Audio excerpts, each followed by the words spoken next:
All right, what's good, guys? It's your boy JY, and we have Between the Rounds, episode two, and we have Jordan Gallagher, one of the best player in the UK, certainly the best Scottish player right now, and yeah, one of the best players in the world. He's been on a crazy run. He has double digit Premier tops. He's topped events at every level: YCS, Euros, Nationals. He's come super close to winning Nationals twice, finishing third on two different occasions, and also finished top four at YCS Utrecht a couple years back. And yeah, we're going to be chatting away. We're going to be covering a lot of different topics. So yeah, Jordan, how you doing, man? How are you? Yeah, I'm doing good. Thanks for having me on. Yeah, it's a pleasure and it's an honor. And I don't think we've properly spoke since the weekend we spent in Germany, like a couple weeks ago, where you went 10-0 and won the Montauban Regional. So yeah, like let's go back to the start of your kind of relationship with Yu-Gi-Oh. So like tell me, how did you first get into Yu-Gi-Oh? God, the memories are so early that I mix them up a little bit, but I want to say that like one of my cousins introduced me and a couple of the friends on my street to it. Like he brought his cards over and kind of like I don't even know if I could say taught us to play because I don't even know if he taught us the real rules. But like he showed us his cards and like me and the two people that lived on my street just got really interested after that. Sweet. Like, did you remember like how old you were at the time? Maybe 7 or 8. Okay. And from there, from being like 7 or 8 years old, your cousin introducing you to the game, like how did it kind of escalate? What was like your journey like through the game? So like I just played it casually with my friends, obviously, for the first like many years. We would just like build decks that weren't legal and cheat and play against each other and just not know the rules. But eventually, like towards like end of primary school, like the three of us actually started going to a locals like in my area, but it wasn't like a real locals. It was held in like a comic book store. It didn't use the ban list. And it ran like it was traditional format. They let you use one of each band card. Like Wow. Okay. Okay. yeah, so like it was just kind of mostly kids who just like played all the cards they owned, and like I had a bunch of band cards in my deck because I just owned them. They were from the structured like Yugi structure deck had like band cards in it, so I just used them. Like my best card at the time I remember was BLS, like obviously Yo, because that's but a good card. that card was very banned for a long time. But yeah, BLS was in my deck. And at that locals, there was one guy that used to go who like actually played real Yu-Gi-Oh and knew like how to play, and he would come and just play like FTKs basically, Oh and like my god. FTK, he would like FTK children. Oh my Uh, god. but like he is how I eventually learned about like actual locals like that existed in Glasgow that like ran proper rules. But like eventually, me and both my friends stopped playing for like 4 or 5 years at that point. Towards like when I first started high school, we just Okay. stopped playing. But eventually, I was bored years later into high school. I needed a new hobby. Um, so I decided to check out that locals that I learned about back when I was a kid and go and try replaying the game again. Okay. And was it like when you were in high school, a couple years later, and you wanted to like find a hobby? What kind of drew you into Yu-Gi-Oh? Was it that the memories, like the past experience that you had, or did you watch the anime, or did you see people in high school playing? What drew you back in? Say it's the memories mostly. Like I always liked the game. The main reason I actually stopped when we entered high school is my other two friends stopped. Like I really didn't want to, but like when they stopped going, I just didn't want to like go on my own every week to like the local game that we were playing. I eventually like picked it back up with a new friend I made in high school. We would like play each other casually, and then after that, I decided, yeah, I like this. I'm gonna start going like and playing the game again properly. And that was like 2011. I went to like my first tournament, which happened to be like the exact same weekend as the I think Generation 4 sneak peek. I think that was the Okay. first local I went to was like Generation 4 sneak peek weekend. Okay. Wow. And then, so from going to your first locals at that sneak peek, um, like, did you play casually for a while? Like, when did you start to get competitive? It was definitely casual for a while. Not that long. Like when I first went to locals, One of the things that also, yeah, like you said earlier, I was also watching the anime at the time, like Yu-Gi-Oh! GX mainly. Okay. So I was like really, I really liked the hero cards and like the Neospatians. I built a Neospatian hero deck or something. That was the deck I took to my locals. Well, the first deck I took to my locals was a pile of cards with like Vorse Raider, Cyber Dragon, Jinzo, like powerful monsters. But it was 2011, so that wasn't going very well. But I eventually built like a hero deck, which also didn't go very well. I played that for like a few weeks, and I decided that I actually wanted to try and build something better and like something good.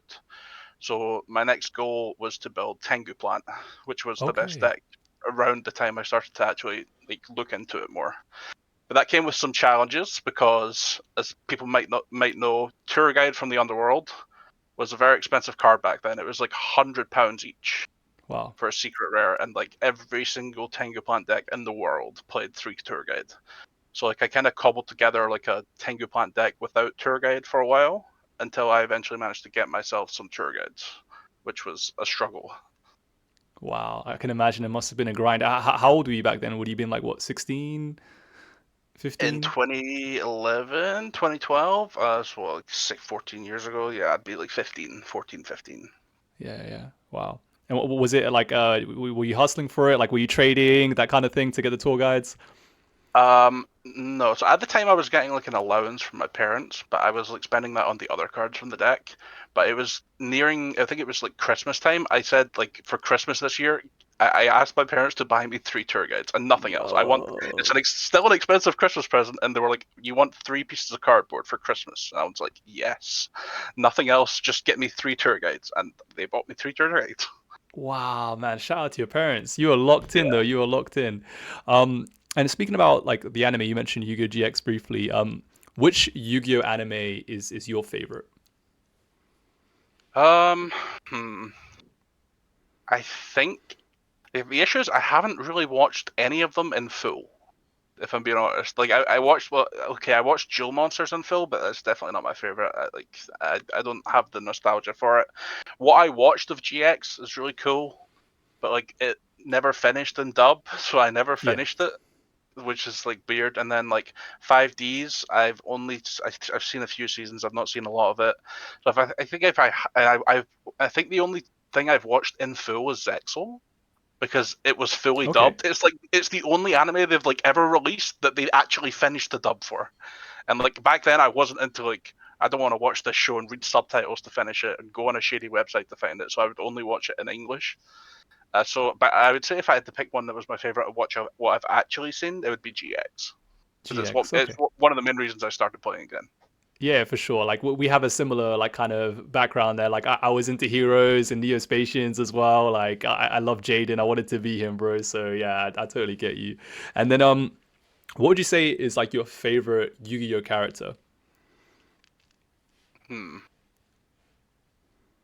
I think it might be Jaden. Jaden. Okay, okay, fair, Yeah, I fair. do like Jaden. I like Jesse as well, Jesse Anderson. Yeah, yeah, yeah, yeah. Nice. Okay, and what was like your first kind of breakthrough moment in Yu-Gi-Oh? Like when you were playing and you kind of experienced this breakthrough where you're like, oh, maybe I could be kind of good at this. I'd say it'd probably be my first regional top slash win, which were the same event. Wait, Like wait, at the time, your first regional top was a win. yeah. Nice. Like at the time, like I was playing kind of casually. Like I would play my Tengu Plant deck at local sometimes, but I was also still building like rogue decks and bad decks and tons of that. Like one of my favorite decks back then was Evols. Like after Tengu Plant, I played Evols for like Evil Tails for like a while. And at one point, I built Dino Rabbit, and I owned full Dino Rabbit, and I also owned Evols. But I entered the regional with Evols just because like I really liked Evols. Wow. Like I wasn't properly like interested in the competitive part that much at that time, even though I owned meta decks. But from that regional that I entered with Evols, from my prize packs, I pulled a Mermail Abyss Megalo, which at the time was an Wow. expensive card, and I decided I think I want to build Mermail because it was gonna be a good deck. And then the next deck I built was Mermail, and it's to this day it's still my favorite deck of all time. I love Mermail. But yeah, my first regional top and my first regional win was with Mermail. Was with Mermail. Okay, and that's from pulling the The I built the Megalo. Megalo, and then I decided to build a deck after that. Yeah. Nice, nice. Okay, and at this point, had you already won a local prior? Yeah, I'd won locals before. Yeah. What was When I was like the what would you say? Sorry. when I was playing Tengu Plant, I would win locals. Okay, was Tengu Plant like the first deck that you won locals with?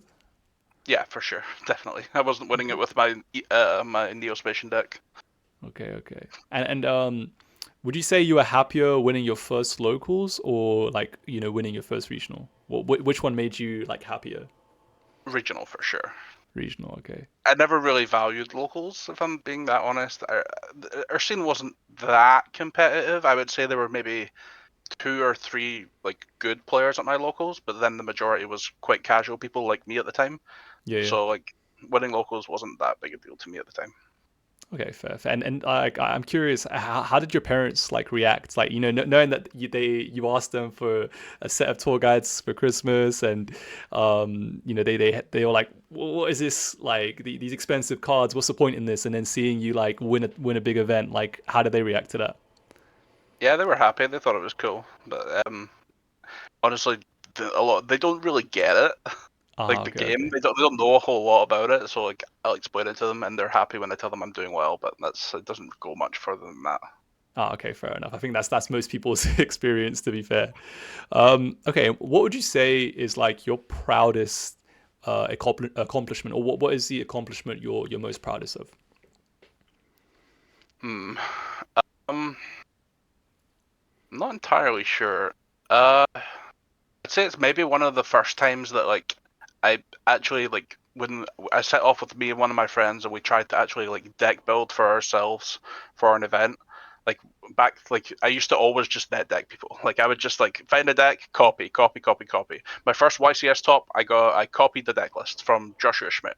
Like I had access to a deck that people didn't know about, the 60 card paleo deck. I found the list, I used the list, I topped. So like that was kind of just like using someone else's list and doing well. But like the first time I properly sat down and built something, and then it ended up working out was like really like proud moment for me, which would be Danger FTK format actually. Wow. So Okay. YCS London. yeah, so there was obviously there was the American event the week before, which was kind of different because it had Summon Sorceress and the combos that were shown were like Armageddon Knight combos. But then we had to adapt it for the European meta, and we had to figure out if it was actually like good without Summon Sorceress and stuff like that. So me and one Mm. of my friends from locals at the time decided to try and build it and make it work and see if it was like actually any good.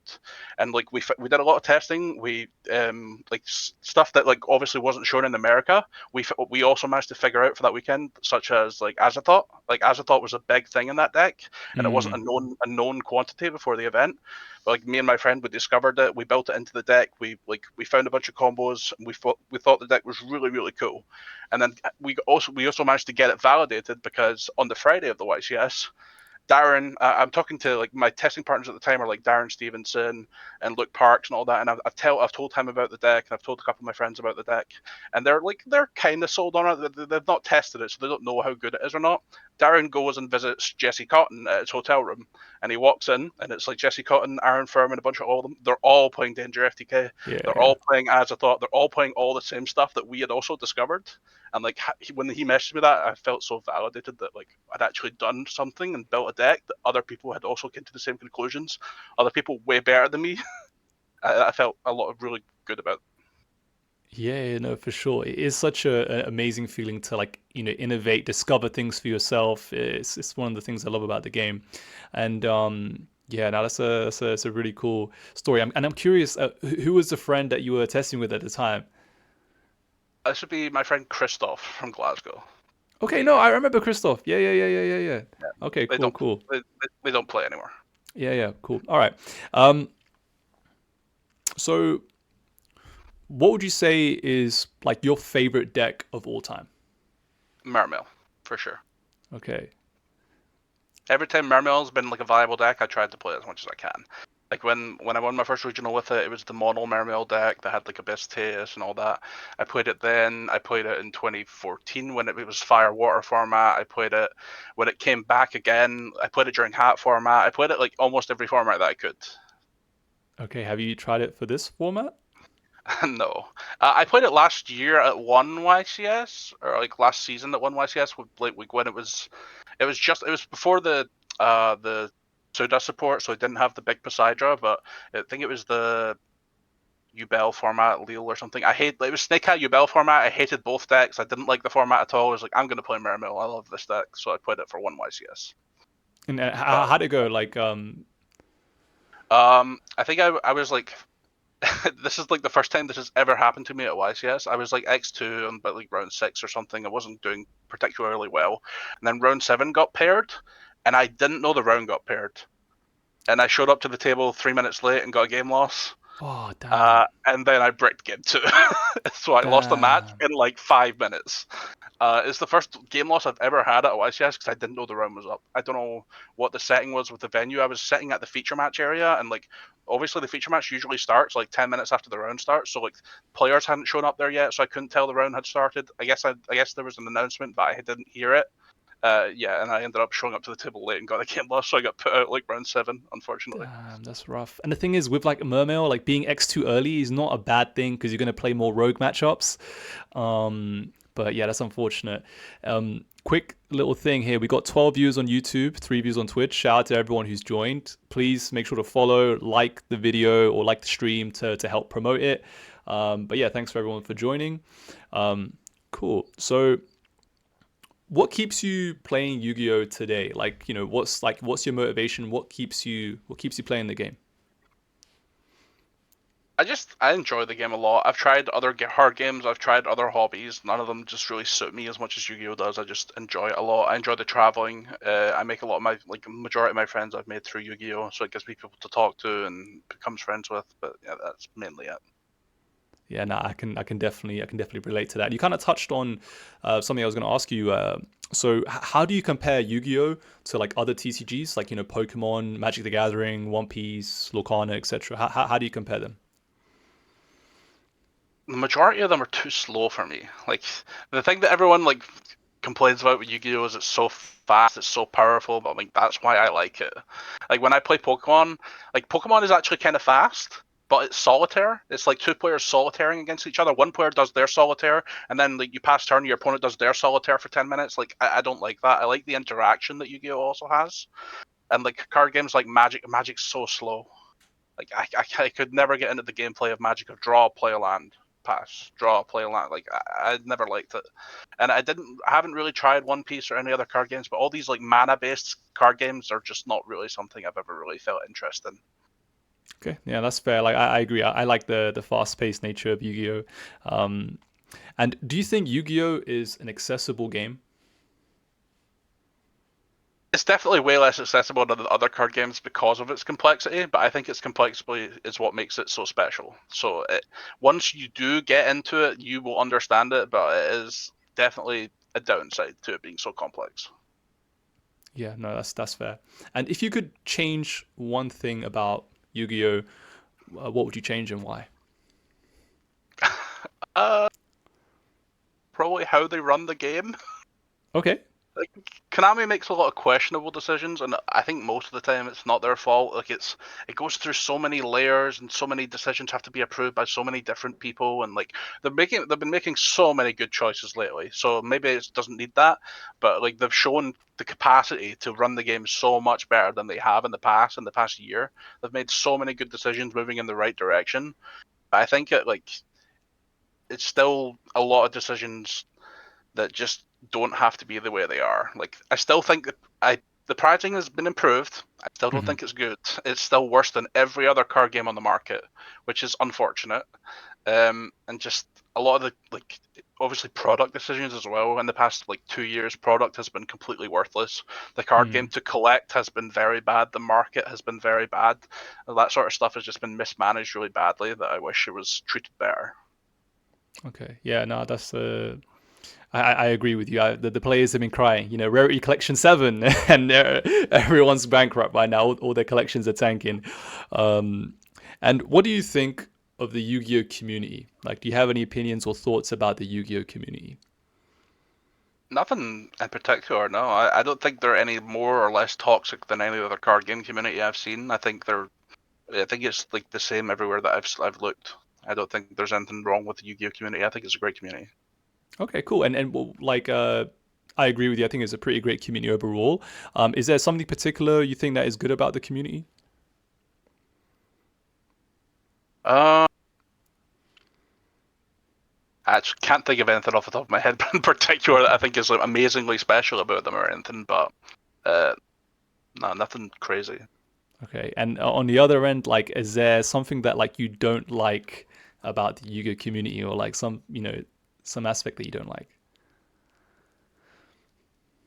I'd say there is like some level of like toxicity in the card game from a lot of like different areas, from casual areas, from competitive areas, from like the high end to the low end. But I think that exists in every community you're ever gonna exist in. So I don't think it's anything special or particular to Yu-Gi-Oh as a whole. If there was something you could point out, like what's something that stands out to you about the toxicity in Yu-Gi-Oh, or in some parts of the Yu-Gi-Oh community? Mm,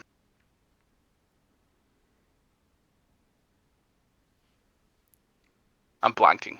Don't worry, all good, all good. Now, do you have like a Yu-Gi-Oh pet peeve, like something that your opponent does when you're playing against them that just annoys you?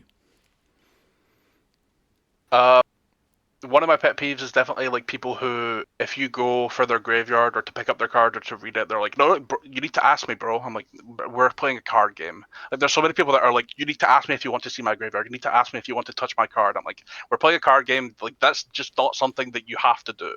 If I have to ask you every time I want to read your card or pick up your graveyard, we're going to be here all day. If you're playing a card game, your opponent gets to read your card. Your opponent gets to see your graveyard. You don't have to ask questions. Like that sort of stuff is one of the things that really annoys me." Yeah, yeah, no, I feel you on that. I think it's when they're being difficult. Like for me, at the start of every game, I just say, feel free to pick up my cards and do whatever, just to get it out of the way. But yeah, some people I think can be a bit finicky about that stuff, and it is annoying.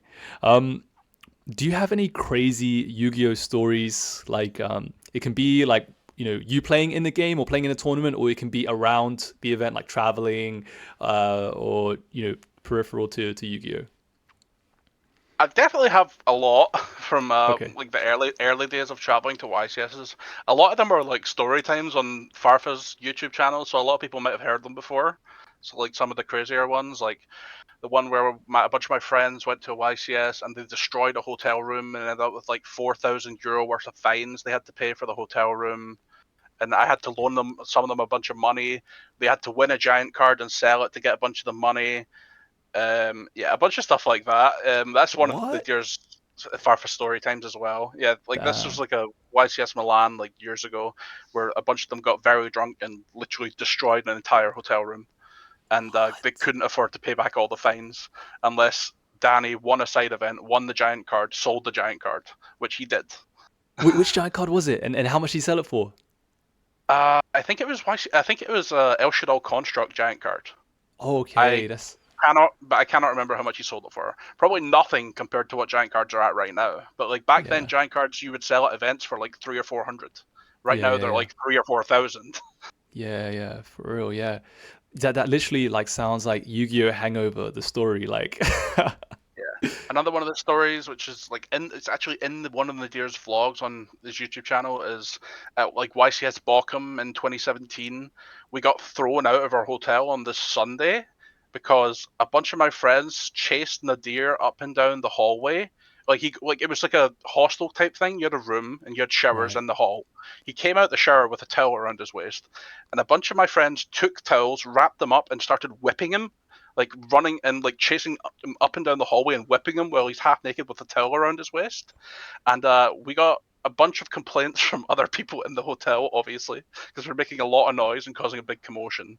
That eventually the staff came up to deal with the complaint.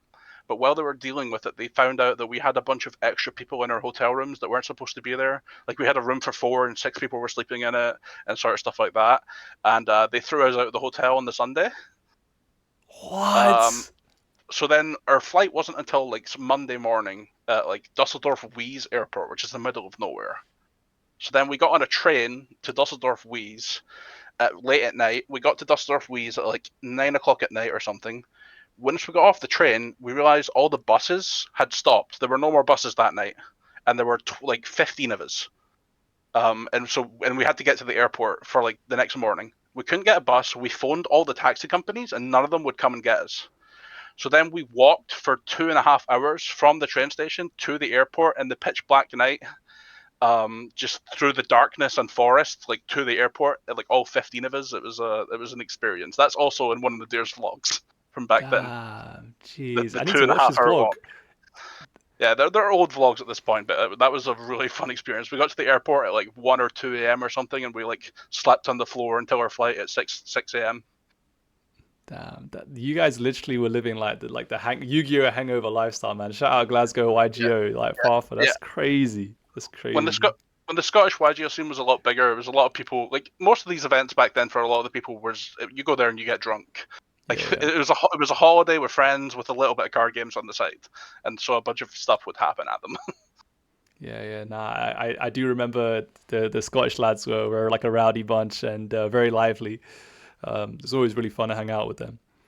Um, so now, what's the worst way someone has tried to cheat you, or you've seen someone try to cheat someone else in Yu-Gi-Oh? Do you have any story that comes to mind that you are willing to share with us? I can't say I've particularly actually been like noticeably cheated against. Nothing I've actually noticed, other than obviously when the time rules were still the way they are, like slow play stuff. So Yeah. that's the worst that's actually ever happened to me personally. Hmm. Which is obviously, it still sucks when it happens, but I'm a bit lucky, I guess, that nothing outside of that has really happened to me personally. Okay, cool. And is it have you ever witnessed it, like maybe the table next to you or something like that? I don't think I've never really noticed it. No, Okay, nothing crazy like that. cool, cool. And all right. So in the last three opens, like that you've played in, you've gone crazy. So there was the French Open, you went 10-0. We had Yeah, the UK Open where you went 9-0, yeah, and then the German Open where you went 7-2. yeah. And then between that, you played the Montauban Regional where you went 10-0 as well.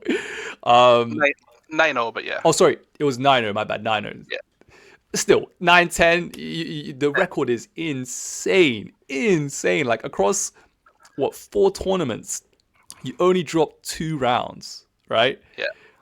It's such an insane feat. Like you literally like this is peak level Yu-Gi-Oh performance, right?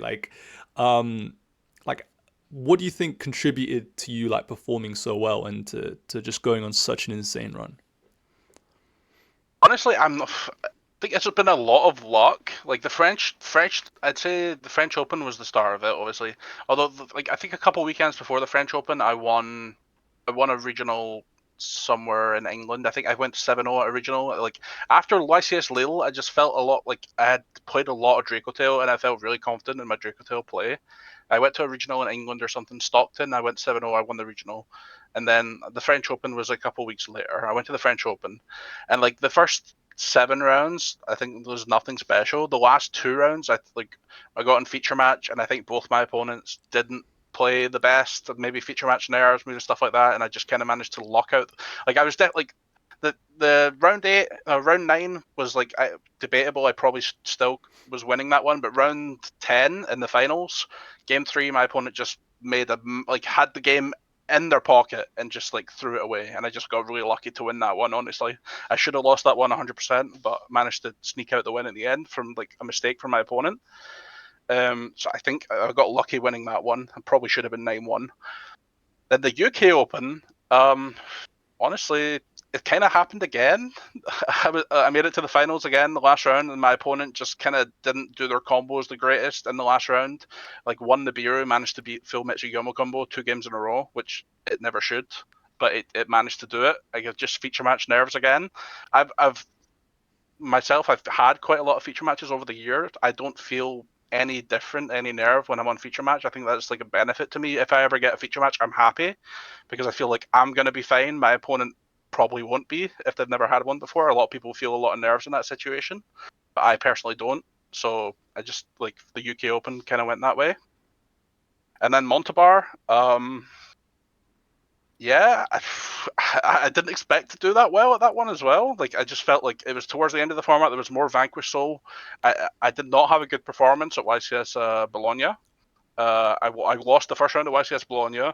I won round two. I lost round three. I went 1-2 at YCS Bologna. I played the rest out and lost the final round of day one. I lost round nine, so I didn't make day two.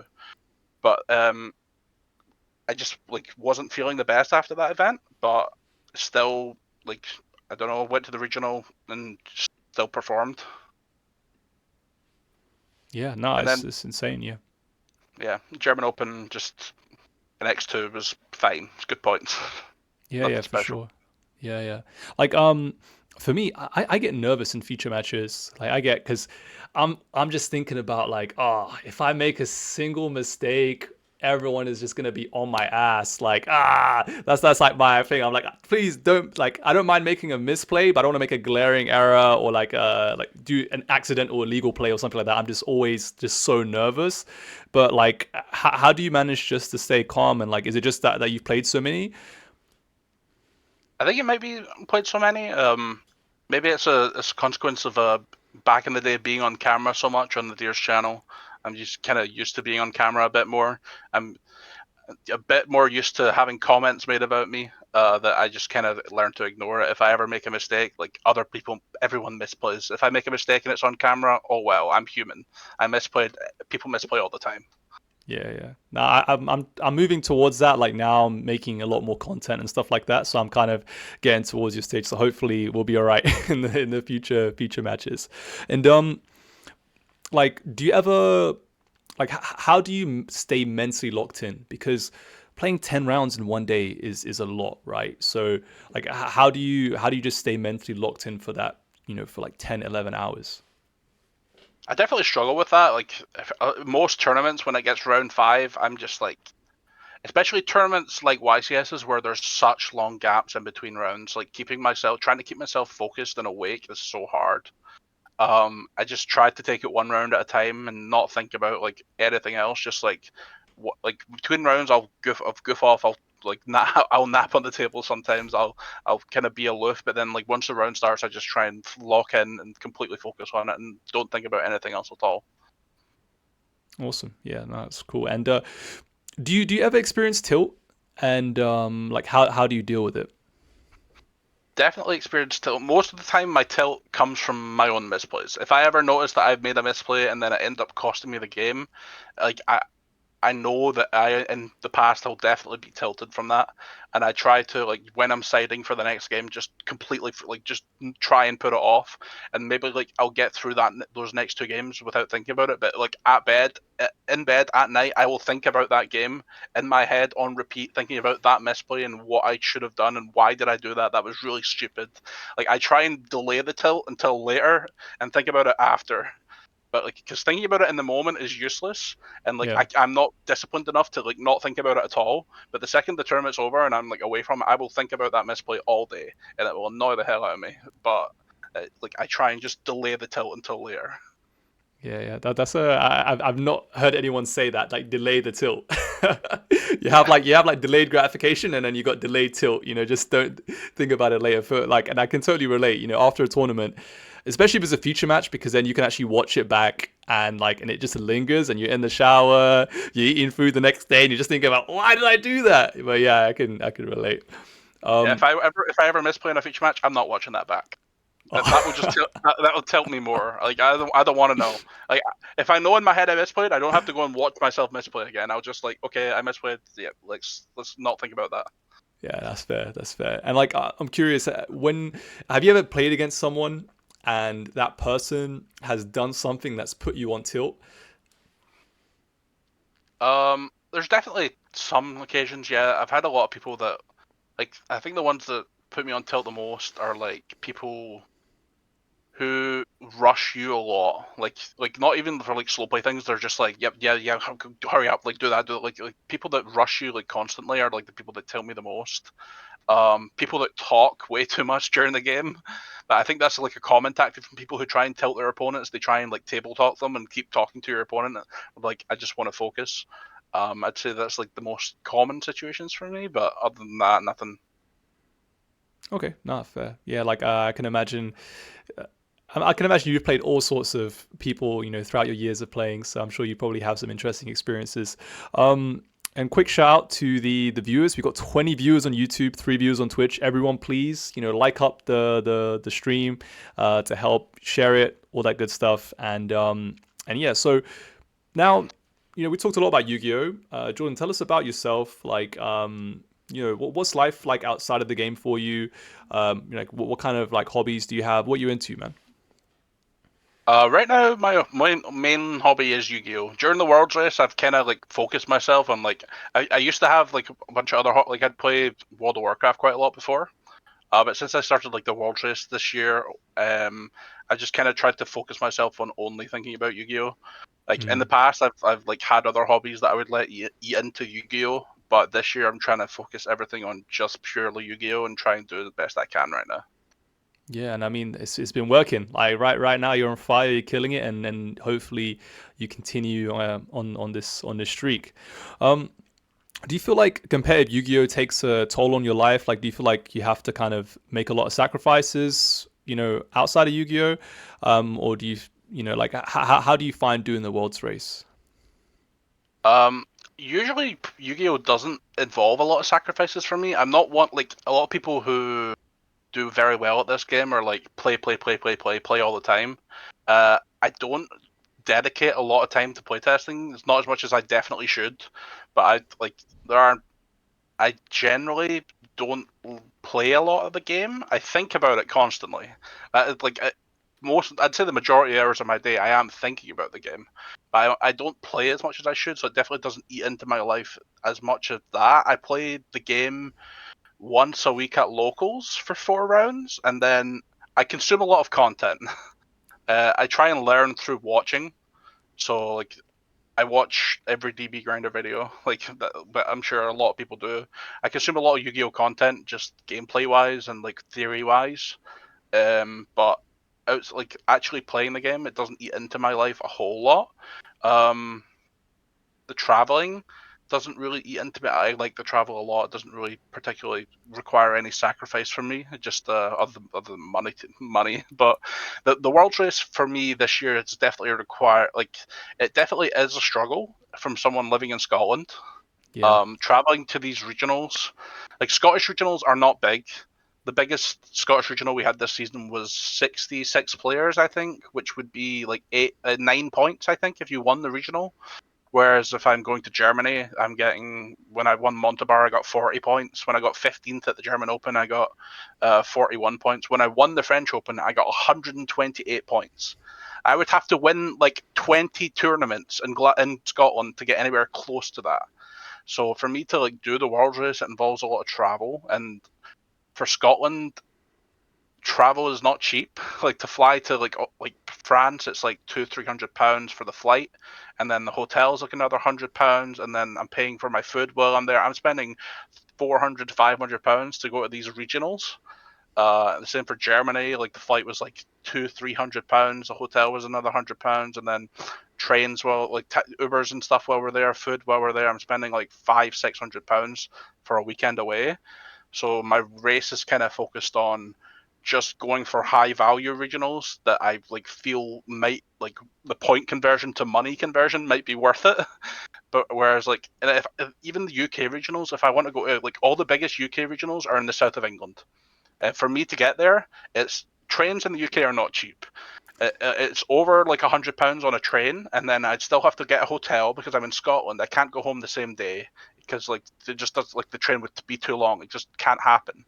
So I'm spending if I want to go like a UK regional in the south of England, it's over £200, which for a UK regional that would maybe be like 10 points if you win. Maybe if it's a bigger UK regional, 15 points. That's just not worth it monetarily wise for me. So like then I can go to north of England regionals because I can drive there on the same day and then drive back. So I get if I win one of those, I get maybe 8 or 9 points. So it is a bit of a struggle being from Scotland because like money does play a factor in the race if you want to travel. It just has to be what you're willing to pay for the points. A bit of pay to win, kind of. But I mean, obviously, you still have to perform when you go to these tournaments.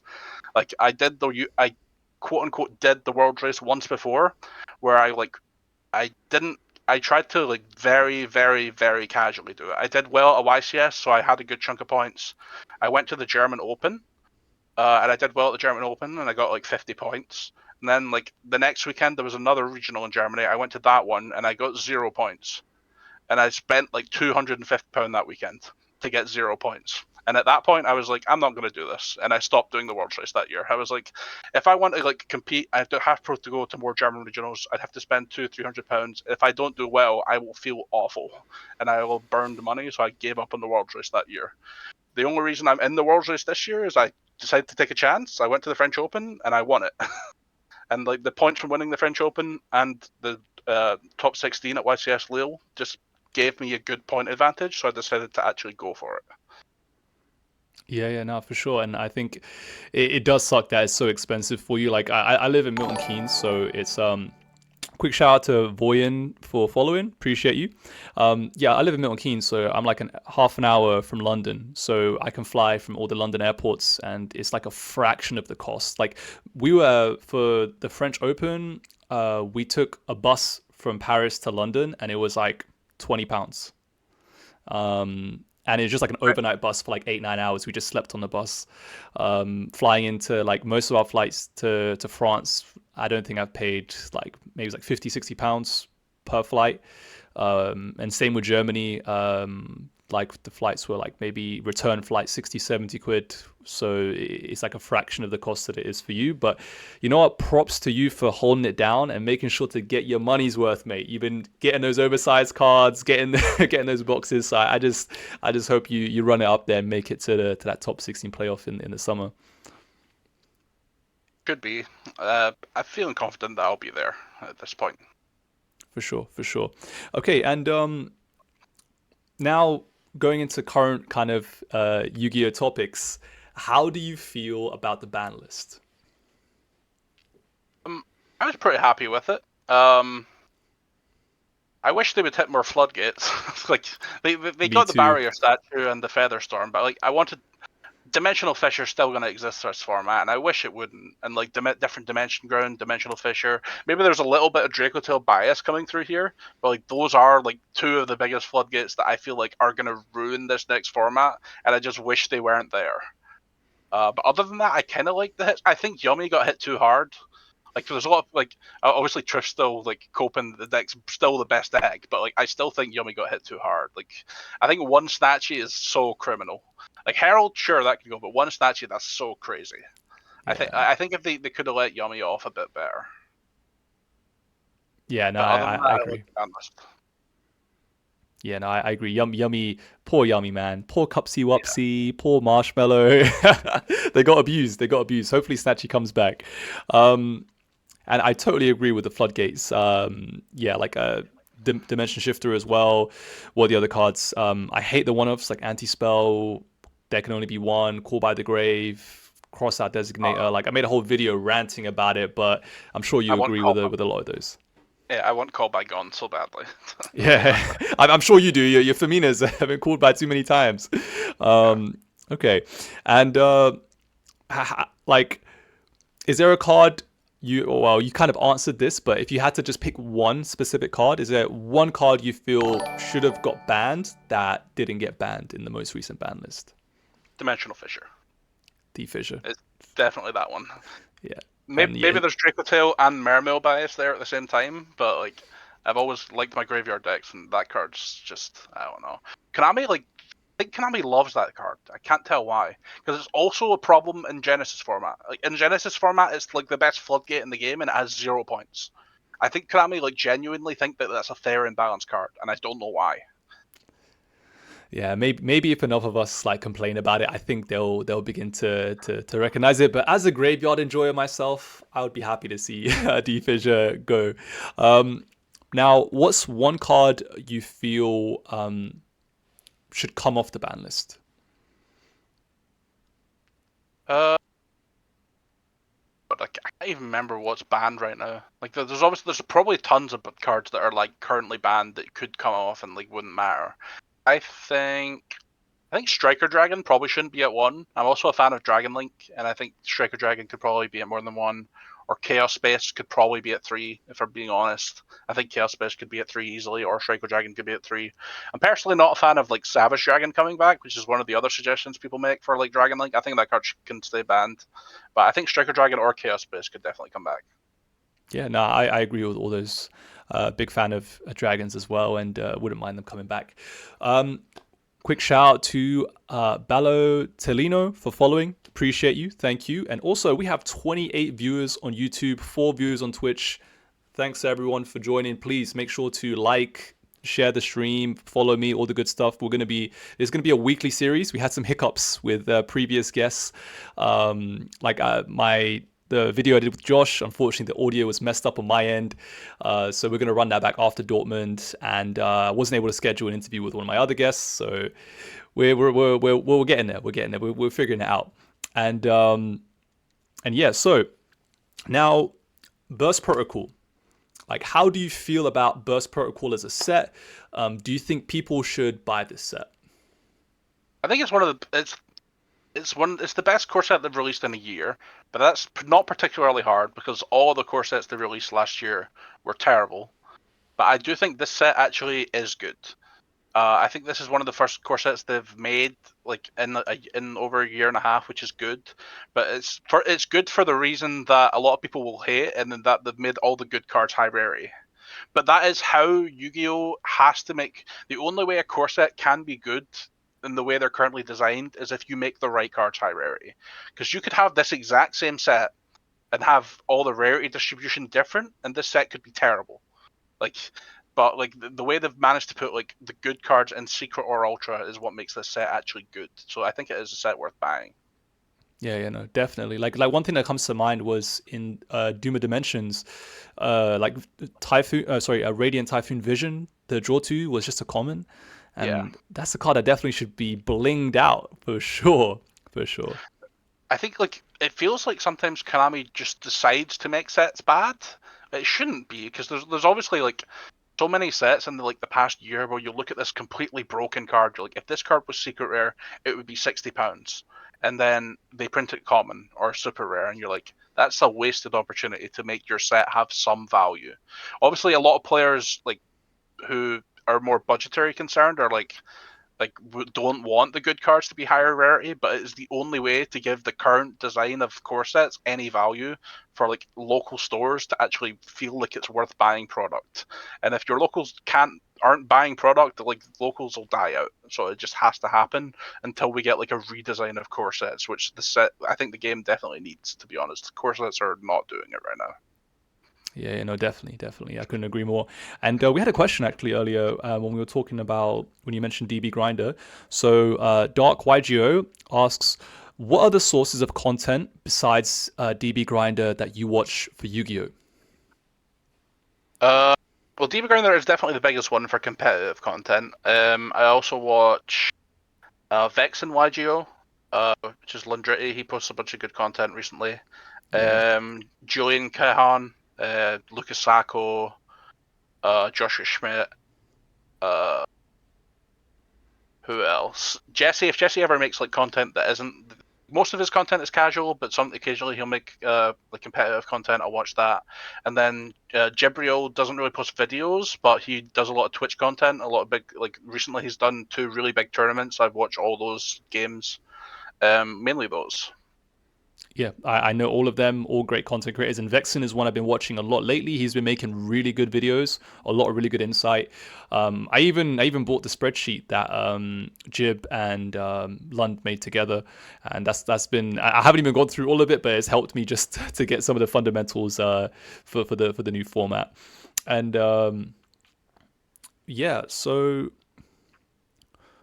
what do you think will be the best deck in this new format with the new ban list post Burst Protocol? Draco Tail. But And I'm biased because I've always thought Draco Tail's the best deck, but I think the common opinion is right now that the best deck post Protocol will be Draco Tail. So and um, go ahead, sorry. it might end up underperforming Simply, I will say, because it is definitely the most prepared for deck. Everyone's going to think it's on their radar, so everyone's going to know how to play against it. Everyone's going to have preparation for it. Everyone's going to be aware of the play patterns and know how to play against it. But I still think, like, from a power level, I think it is the best deck. And is there like a particular variant? Because there's a few variants right now. We've got the branded variant and the Magistus variant. Is there a particular variant you think will be the number one deck? I think the most played variant will definitely be the branded variant. Uh, haven't put in enough testing yet to completely rule out the Magistus variant. I think it definitely has some value, so I'm not going to rule it out yet. But I do think the branded variant will be the more played version. Okay, cool. And yeah, I think so too. I think and with Draco Tail, like it's a deck that you played a lot. What do you think? Why is it the best deck? What makes it the best deck? Why is it so good? Like if you could just point out some of the things that make Draco Tail good. It is so strong going second. I think it is the best engine going second in the game for like the past year. Like I like when we had 3 Ketu, 3 Rahu, those are like 6 of the most powerful like board breaker cards you could ever imagine, but they're engine, and they're also 5 mana. Like you also have so you have a crazy hand trap for going second, and you have 6 broken spell cards. Add Brand Efficient to the mix, you had 8 broken spell cards, and not a whole lot of like the game that interacted with spell cards. Like outside of the Herald of Arclight Floodgate, if Yummy ever had a board like last like format and there was not a Herald on it, like one spell card resolving was GG. Like you ever put them under a full loss and they end on like the statue half board, one spell card's game over. 1 5 mana, game over. So I think the engine itself is really strong going second, has really strong synergies with Charmies, and it also has strong itself against Charmies. So you have a strong going second, but whenever you go first and you get Charmied by your opponent, you end on your almost full board for one draw, or if you want to push and get full board, it's 2 draws. So they go +1 or they go like 1 for 1. Plus, whenever you go first and draw Ash Blossom, you get to negate Charmy for free and re-add the Ash to your hand, which is like one of the most disgusting interactions in Dracotail, because it just feels like your opponent's down a card, you negated it for free, and you get the Ash back to your hand to negate another card. Like anytime you actually resolve that, your opponent just never wins going second. Yeah, it's like it's literally there's this feeling of dread where you ash a Draco Tail player, and no, sorry, when your like Fua gets ashed or your Brulia gets ashed, and then they go Arthelion pick up Ash again, and you're like, oh no, it's so Yeah. powerful, it's so powerful. Quick shout out to the viewers. 29 viewers on YouTube, 3 viewers on Twitch. This is one of my best streams so far. So thank you for Jordan for coming on. I'm sure a lot of people are here for you. And yeah, please guys, make sure to like, make sure to subscribe, follow, all the good stuff. And yeah, feel free to drop your questions in the chat as well. Like when I see them, I will ask when we get time. So Wales 312 asked, how is it trying to find a testing group in a more rural area? Like, you know, you live in Scotland where there isn't a huge player base. So what's your experience like? So for like the past 2 years, I haven't had a testing group.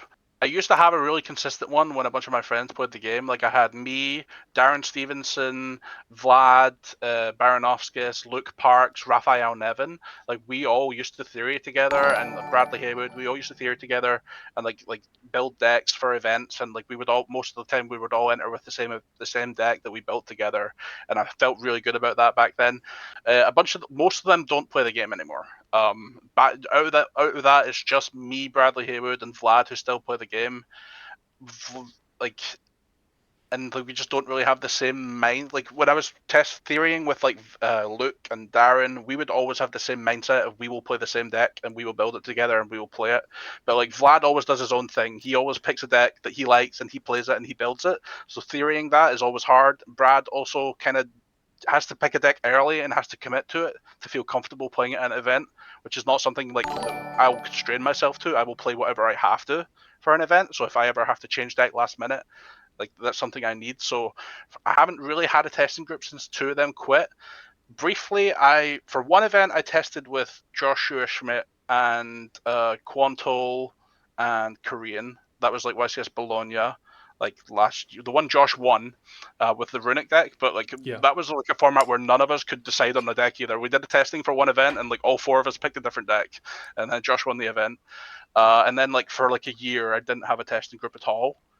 I would just like occasionally at events, I would like talk to people I know. Like I would talk to Josh, and Josh would happily share theory with me at some points. Before he was on Raid and Trade, now that he's on Raid and Trade, he can't really share what their team works on. I talked to Jesse Cotton quite a lot. He's happy to share theory with me. We have a good like I'm friends with Jesse through Darren. And like for YCS Lille last year, again I didn't have anyone to test with or theory with at all. I messaged Pack like the week of the event, and I was like, I gave him some of my theory, he gave me some of his theory, he shared his deck list with me, I made some changes, and I played like very close to like something that me and Pat kind of theoried up, and he helped me for that. This event I'm trying with a new testing group, so we'll see how that goes. But this is the first, like YCS Dortmund's like one of the first times I've actually been in a testing group for like in the last 2 years. Okay, cool. Yeah, no, it's interesting to hear that. I mean, like back in the day, you had us. I think it's cool to hear that throughout your time you've been able to test with some of the best players, and I think also in your performance it kind of shows that you've become one of the best yourself at this stage. Like back when you were testing with like Darren, Raf, these guys, they're the ones that like went to Worlds and made finals of YCSs, and now you're the guy who's on top making your way. And quick shout out to Joe for subscribing on YouTube. Also shout out to Michael Coe for subscribing on YouTube. Appreciate you guys. And Jose Ramirez asks, what are your thoughts on the new fallen and white ratios? Do you still find yourself trying to play 2 white and 1 OG? So yeah, what are your thoughts? I don't know if you had much time to test with the new cards. If at all possible, I will do everything in my power to play 3 Fallen of White. If I have to play OG Abaz, I will. But if it's at all possible for me to think that my deck is good enough without OG Abaz, I will do it. Because like cutting yourself off of one copy of like one of the best cards in the deck is so tough. If I can play 3 Fallen of White, I will try to. But there are very good arguments to why Fallen of Albaz can make a spot in the deck. It makes your deck a lot better into Fua. It raises your end board whenever you don't draw Draco Tail. So there are really good reasons to play Albaz, and like I've a lot of the builds I've been trying do still play it, but I really don't want to because cutting a brick and replacing it with one of the best high quality engine pieces in the deck is very valuable. So if you can do that, I would like to, but I'm still not completely set on an answer on that, to be honest. Okay, yeah, I'm in the same boat as you. I'm leaning towards playing Albaz just because I love, fusing with my opponent's monsters. But but yeah, I get you. Having 3 white would be crazy. Now, I probably will guess your answer. Or, I mean, it probably be obvious what your answer will be. But what deck do you think will win YCS Dortmund 2026? Draco Tail. Okay, yeah, I thought so. I thought so. Unsurprisingly. I just need to ask you to get the clip. It's hard because like this is also Europe, so like there's a chance that like some deck that is like tier 4 will win. Yeah, There's yeah. like Europe tends to like be very different from America when it comes to approaching events. America, a lot of the like mass people will massively go in with what is considered the widest best deck, whereas a lot of European players they go into a YCS with like I'm gonna build to beat the best deck. I'm not gonna play the best deck. Like this like the top deck representation at a European YCS tends to be lower than an American one. Like I would be surprised that like if the American YCS like Draco Tail maybe it'll be like 30% entry, and then like in Europe it'll be like 18 or something. Like Europeans tend to try and beat the best deck a lot more than like Americans do, so it's possible that another deck that other people try to find a good Drucatil matchup will sneak it out, but I think Drucatil has the highest chance of winning. Yeah, for sure. And you actually touched on a question I was going to ask you next, which is like, how do you think the meta will be different in Europe and America? So you mentioned, like in Europe, we tend to try to beat the best deck more than play the best deck. So America tend to, play the number 1 deck more. Are there any other differences you think will be in the meta between, in Europe and America?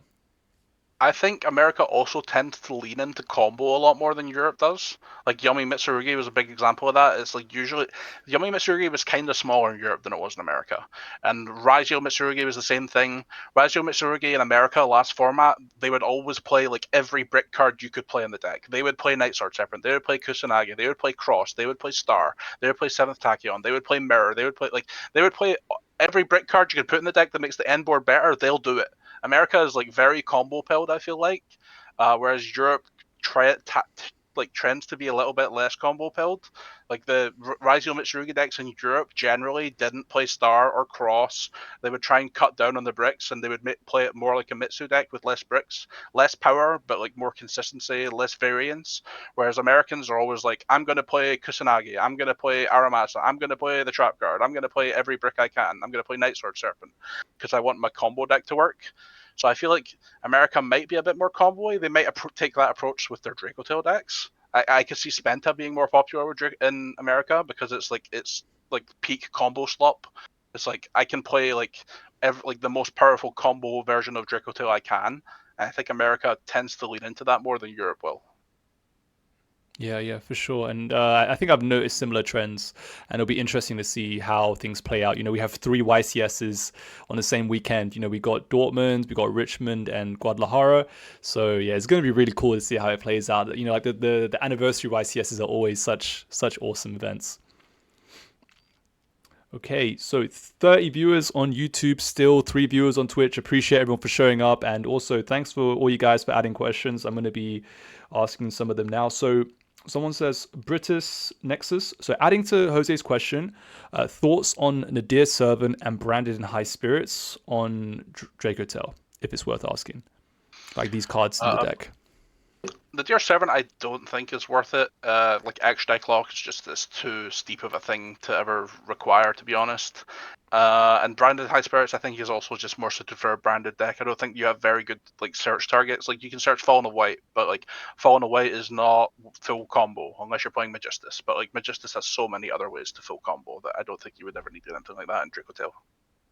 Okay. No, I think I kind of agree with your reasoning there.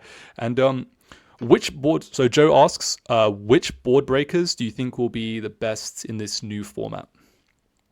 I think the best board breaker is definitely Droplet. It has like because it's just so faceted. It boots monsters, but also dodges flame. It's kind of like the perfect combination of what you want against a Dracotail deck. So if you're playing like a board breaker deck, I assume Droplet will be in your deck. I think Crown is very powerful. I think it's a lot stronger going first than it is going second. I think going first the card's very very strong. Going second, I think it is okay. I think it's still good. But I do, and then I think one of the best board breakers right now is Fallen and Virtuous. It's not even that like powerful of a board breaker. It's one pop, but it is like recursion. There's a lot of grind games this format, so like being able to like use it as a board breaker, get another one, or if you're playing Dracotail, also accesses your engine. There's like so many brick games. Or you have a Fallen of Virtuous. You'll have Fallen of Virtuous. You'll have some hand traps. You'll like pass. You use Fallen of Virtuous to stop them. You use your other hand traps to stop them, and then the Fallen of Virtuous gets you to your engine via branded. Like I think that's just a really strong thing for a board breaker to do that no other board breaker in the game will do for you. Yeah, no, for sure, for sure. It's such a good card, so versatile. Even the reborn effect is Yeah. crazy. It does so much. Um, and yeah, you actually touched on something I was going to ask you about as well. So Forbidden Crown, there's a lot of hype, a lot of speculation, doubts on this card. I'm in the middle. Like I feel like it's really good, but it also has some drawbacks as well. What are your thoughts on Forbidden Crown? Do you think it's gonna be a really good tech card in this new format, like Droplets was when it came out, or do you think this card is gonna flop?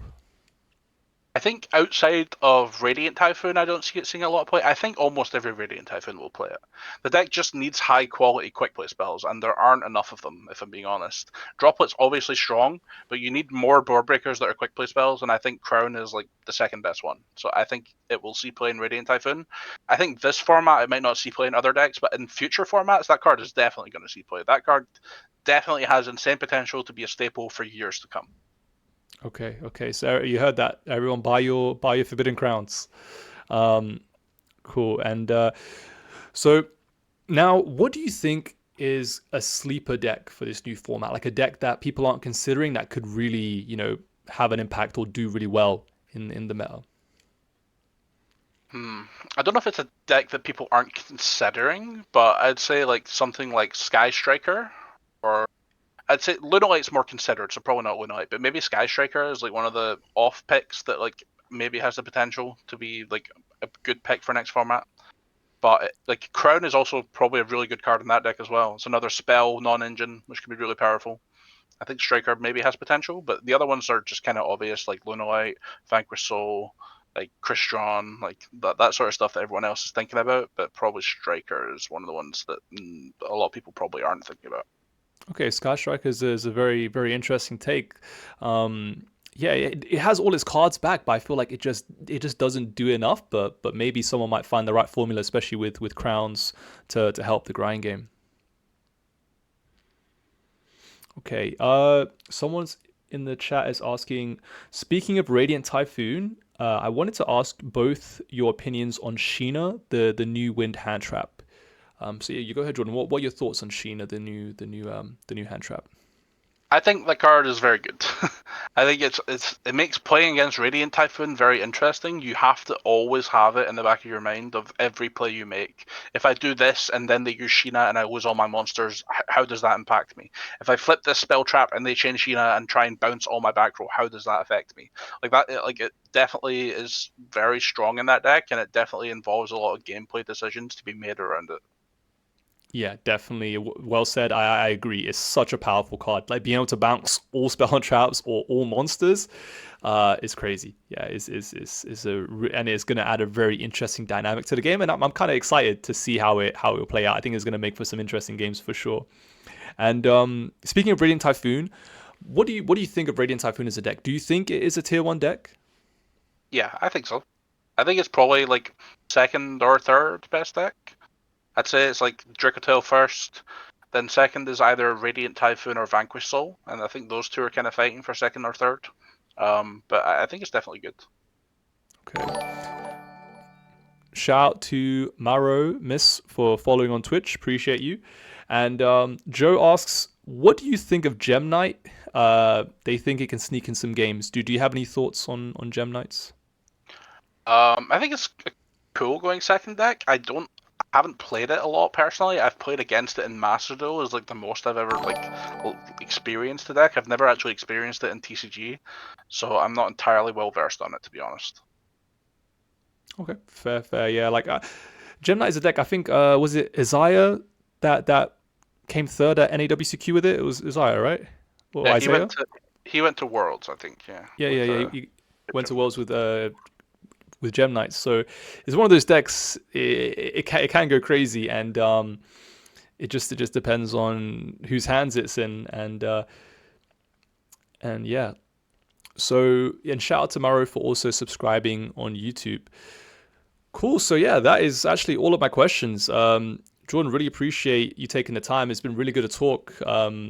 Chat while we have Jordan here. Any questions? Feel free to run them in.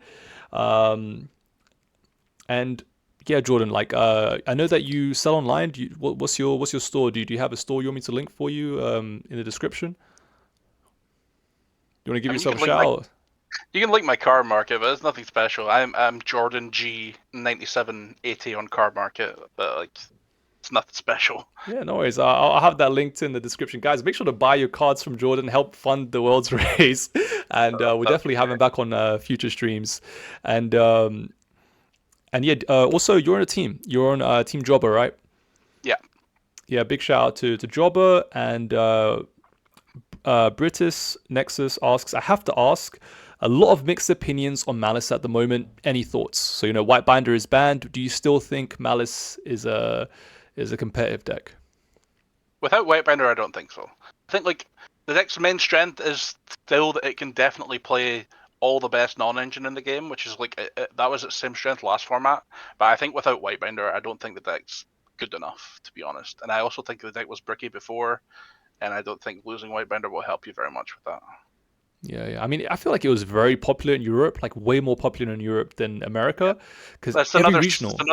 Yeah, that's another symptom of the Europeans play what beats the best deck. Malice has a good Dracotail matchup, and like Dracotail was like perceived as one of the best decks because it can play Ash, you can play Fua, you can play Bell, you can play Impulse, like, and those are all like the best cards against Dracotail. Like Impulse specifically, being able to play that is really good, and like Malice in general, I feel like just had a good Dracotail matchup, and I think that's one of the reasons why it was so popular in Europe. Yeah, yeah, no, for sure. And it was always a pain to play against. So I'm glad we're not playing against them anymore. Hopefully, at least they've been hit significantly. And shout, we've got 34 viewers on YouTube and 5 viewers on Twitch. Appreciate everyone. Like up the stream. Make sure to follow all the good stuff. And Han asks, what do you think about Memento? I think is a good sleeper pick. What they think is a good sleeper pick. What are your thoughts? I think Memento is like as a deck is quite good. I've never liked it the way that it plays a bunch of one-offs that like aren't particularly great to draw or interact with. I also like I don't think its end board is the greatest at the moment. I think like whenever I've played against Memento with the Dracotail, like one Dracotail spell card tends to break the entire board on its own. Like the only time I've ever struggled against that deck with Dracotail is if there's a Caesar on the end board. But like you can't really access the Fiendsmith engine the same way you used to be able to in that deck, I don't think. So like maybe not having the Caesar would be a struggle, but like I think sometimes its end board just isn't the greatest. Obviously, you can play a bunch of cards in your deck to make the end board the greatest, but then you're playing even more bricks in the deck sometimes. Like I've seen the end boards that end on like Diabells, or they play a bunch of main deck bricks to like send off of like Aerial Eater and stuff like that. But like I don't really like that approach either. Like the end board of like having both the fusion spells and the 5k guy and like some links, I don't think it's that great, to be honest. Mm-mm. Yeah, I mean, Han, if you want to know about Memento, shout out to OT Khalid. He's probably one of the best Memento players right now, and as you mentioned, he does have Caesar on pretty much every end board, and yeah, so that's a little tangent there if you want to know about Memento. But yeah, I think we can wrap up here. Shout out to everyone for coming through. 40 viewers in total. This is my best stream so far, so really appreciate you for making that happen, Jordan. We want to wish you good luck for the YCS. Look forward to hanging out, and maybe we can get some testing sessions in sometime towards the YCS. And yeah, wish you all the best on your road to Worlds and all that. And hopefully, we'll see you in the playoffs. And any things you want to say before we close the stream? Any shouts you want to give while you're here? And no, just thanks for having me on. I mean, I guess I'll shout out my team, Team Jobber. Jesse supports me a lot. Very happy to be on there, and yep, happy to take the time to go on the stream with you. Yeah, Had a good nah, time. pleasure. And also, happy birthday this week. So, it's Jordan's birthday this week. So, everyone make sure to wish him happy birthday. And yeah, bro, see you next week. Thanks for your time. Everyone, have a good night, yeah? Peace. Good night.